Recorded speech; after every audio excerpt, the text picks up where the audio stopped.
the Chief Executive Officer of Timeline Consult Limited, will speak to. Good afternoon, Mr. Idris. Good to have you on the program. Good afternoon, Ini. Thank you for having me.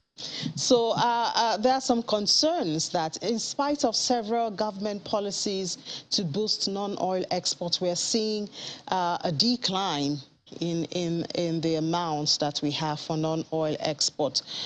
What really, from your perspective, do we need to do? What are we missing out? I think fundamentally there are two issues to look at.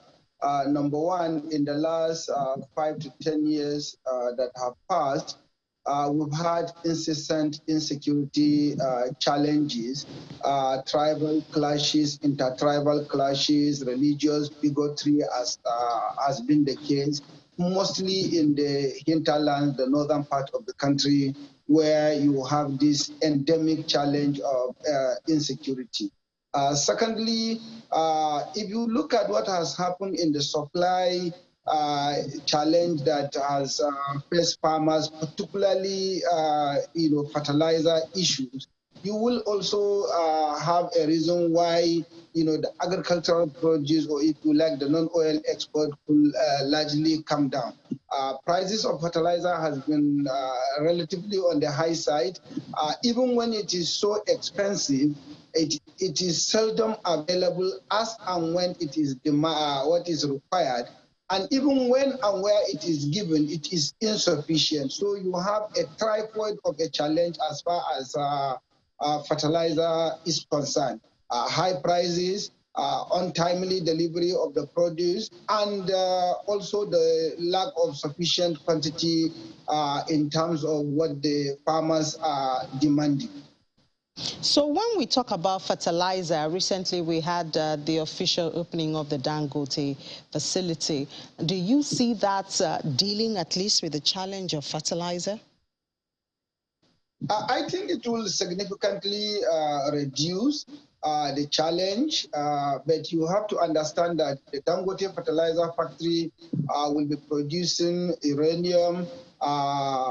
You will be producing a part of fertilizer that is not necessarily demanded by all the farmers. So urea, which is what they will produce, and ammonia, which is another produce from the Dangote fertilizer, are not sufficient fertilizer for farmers.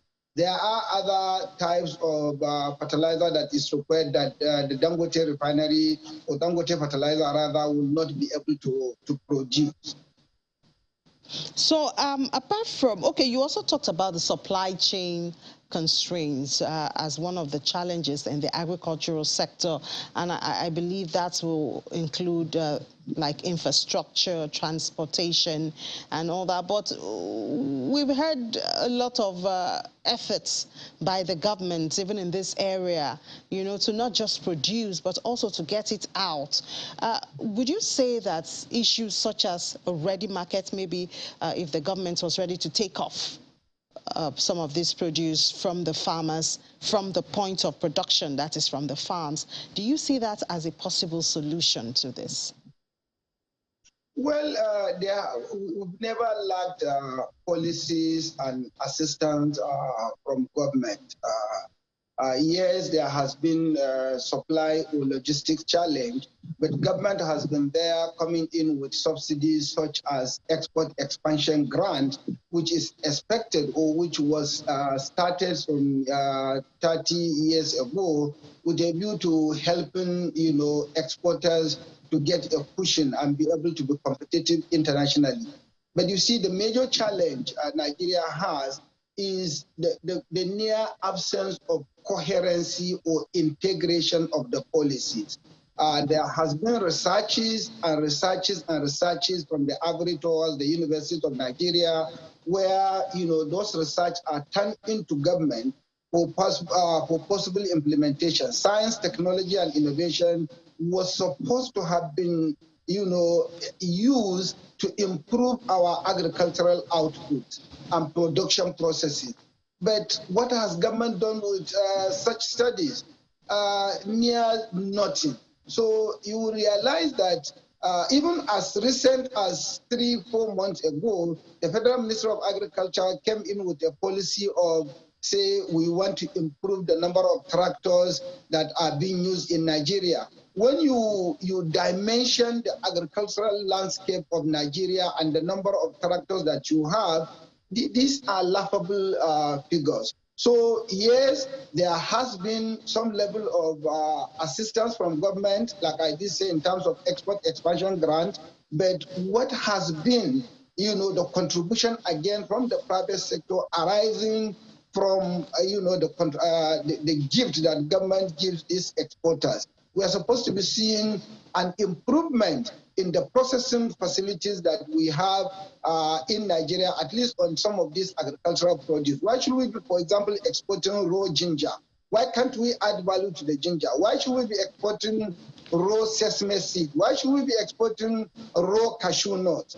The exporters need to do something in addition to what the government is doing. So there is need for a holistic approach if we are to see an improvement. But a decline of 40% in 10 years, to say the least, is criminal, because we shouldn't be experiencing this much of decline despite the efforts of government. I do agree that the institutions are challenged would have contributed. I do also agree that the near absence of sufficient logistics and supply chain mechanism in Nigeria would have contributed.